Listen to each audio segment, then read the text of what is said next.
Don't think there's not too bright. He has his sunglasses on.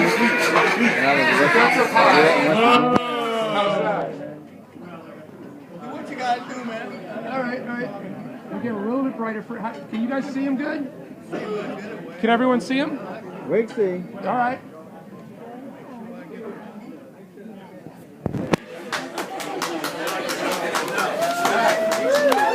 Willie!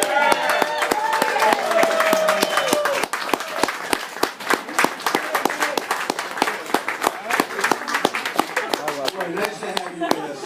This is a special part of the program. First of all, let's hear it for Tommy Bahama for putting this together. Very nice. Well, you're sitting here, you're looking at the greatest player who ever played the game of baseball.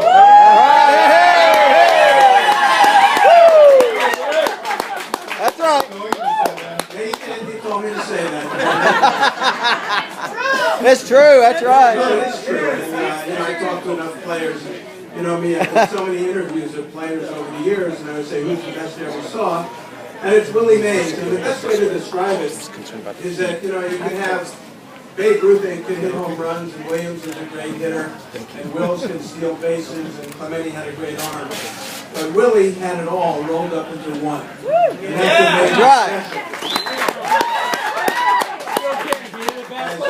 As Leo DeRocher said, he wanted to marry him. That's how much he liked him. But I'll give you some of the numbers just so you have some perspective. 10,881 at-bats, 3,283 hits. And how about this one? 660 home runs. And 1,903 RBIs. 338 stolen bases, more putouts than any other center fielder in the history of baseball. I made a mistake last time I did this. I said 23 All-Star games. 24, that's right.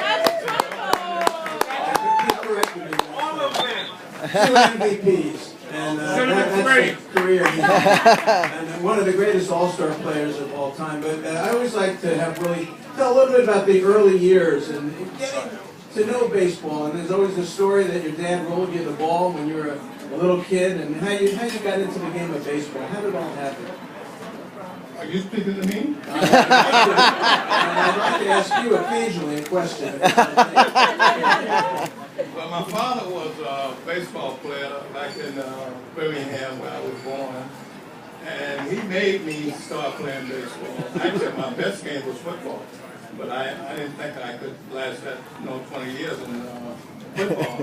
So my father and I would talk every day about different positions.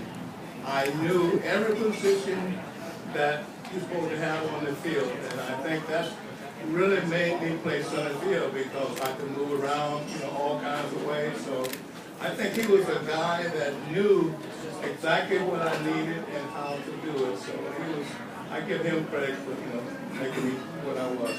The amazing part of it, people should realize he's 15 years old, and now he's playing with men in their 30s, so the Birmingham Black Barons, and he's still in high school. Now, you're still in high school, and I don't understand how you're still in high school and you're going on road trips to Philadelphia and places like, how did you pull this off? Well, the teachers said to me, you can teach a class, but when you go on the road, like New York, they didn't know anything about the Lincoln and all that kind of place. So I had to go back, teach a class. Whatever I did, they had to write a thesis on what I tell them to get a good mark.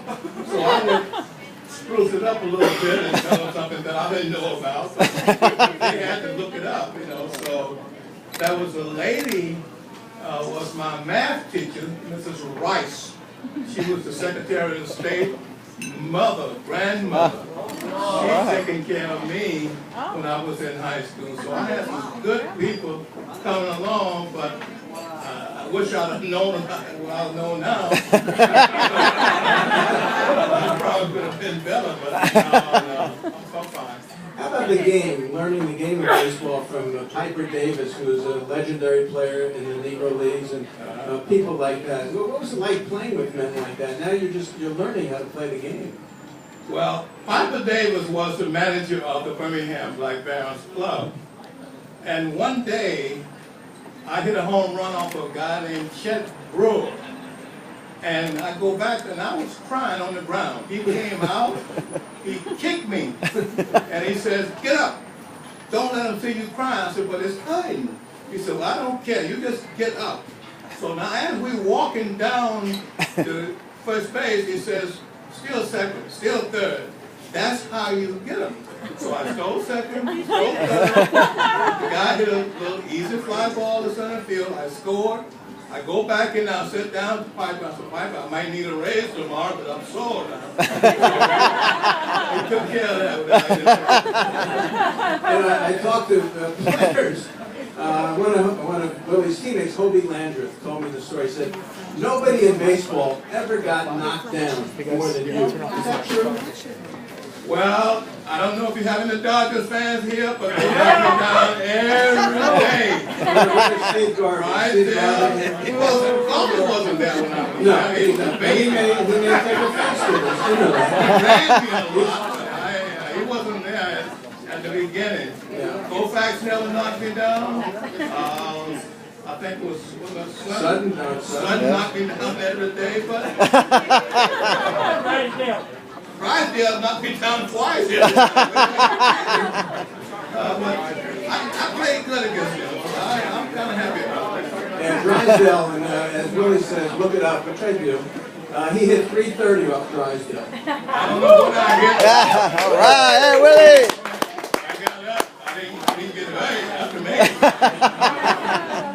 So here you are. There's Steve. There's Steve. Dodgers knock him down all the time, Steve. I don't know.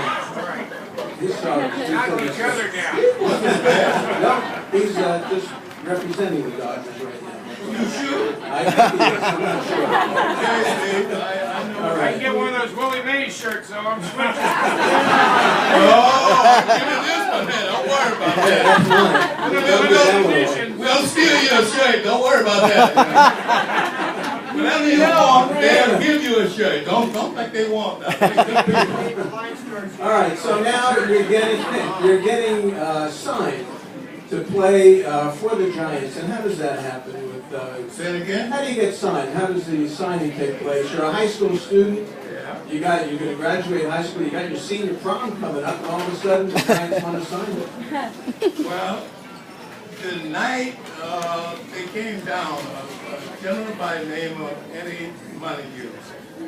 He came down in Birmingham looking for a first baseman named Alonzo Perry. And Alonzo Perry didn't see his need, but he saw me. And he says, "I want to sign you for Boston." But Boston would take me. So I says, who's the other club would take me? He said, "The Giants would take you right away." So I said, "Okay, sign me up right away." So I gave my father $5,000, my aunt $5,000, my other aunt $5,000. They gave the team $35,000. So I said, "How can that be? I'm the one that's playing the ball, and you give it away."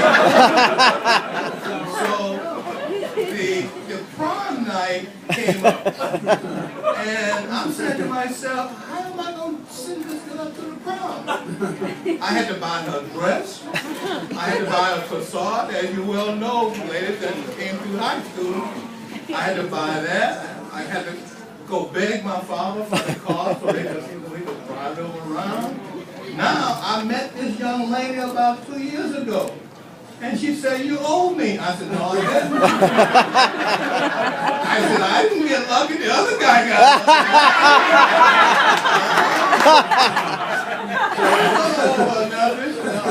lucky." So there you go. Now you're part of the New York Giants, and you're still just 18, 19 years old. And you go up to Trenton, New Jersey. And what's it like playing up in Trenton? And compared to life playing against the Kansas City Monarchs and the Pittsburgh Crawfords and the Homestead Grays and teams like that. What was it like for you getting into baseball at that point? Well, when I got to Trenton, you didn't have planes in those days, like DC-9s and all that kind of stuff. You didn't have that. I had to go out the train overnight, get the train at 10, get in a bus, go to Hagerstown, Maryland. I played the first game.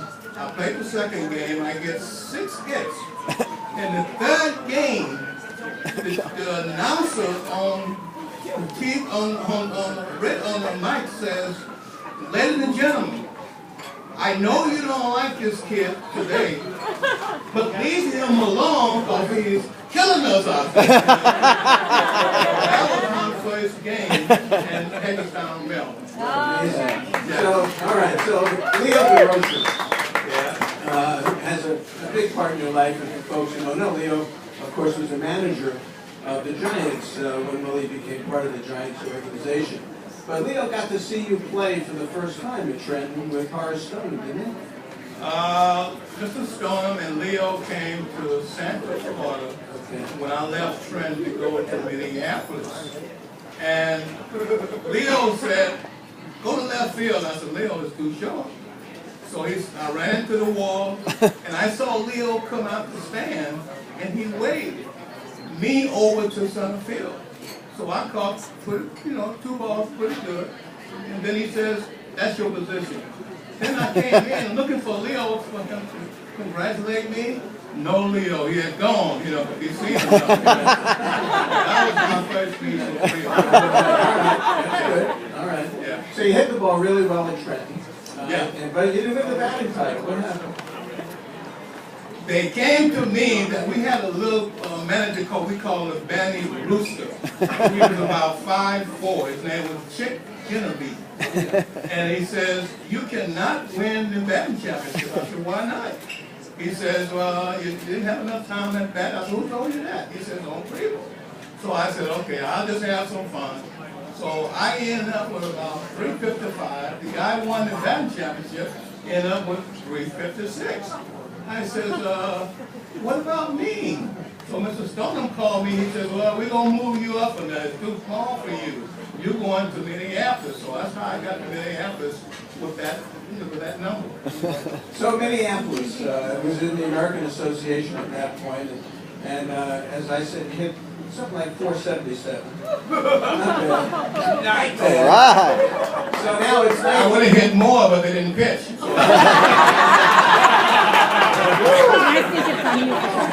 So now they need you in New York. This is 1951. They need you in New York. How do you find out that you're going up to the Giants? I was in the movie in Sioux City Hour, and I've never been there in my life. I don't know how I got there, but anyway, in the movie and on the screen it came, Willie Mays, "Go to the box." And I'm saying to myself, "Who knows me in this town?" So I go there, and he says, "Leo want to talk to you on the phone." I said, "I don't want to talk to that guy. I just saw him the other day." So I had to go to the hotel. The manager of Minneapolis says, "Leo says, be in New York tomorrow." I said, "Man, I don't want to go. I'm hitting 477. Why would I want to go to New York?" So Leo said to me, "You come to New York. You be in the lineup tomorrow." So I said, "Okay, I'll try it out." So when I got there, I knew about 4 or 5 guys there. I knew Monte, I knew Hank, I knew Ruben Gomez, I knew the catcher there. So I had a good time when I got there. Yeah, Ray Noble, Hank Thompson. Yeah, Hank Thompson. Ruben Gomez. Yeah. Of course, the great Monty. Are you there?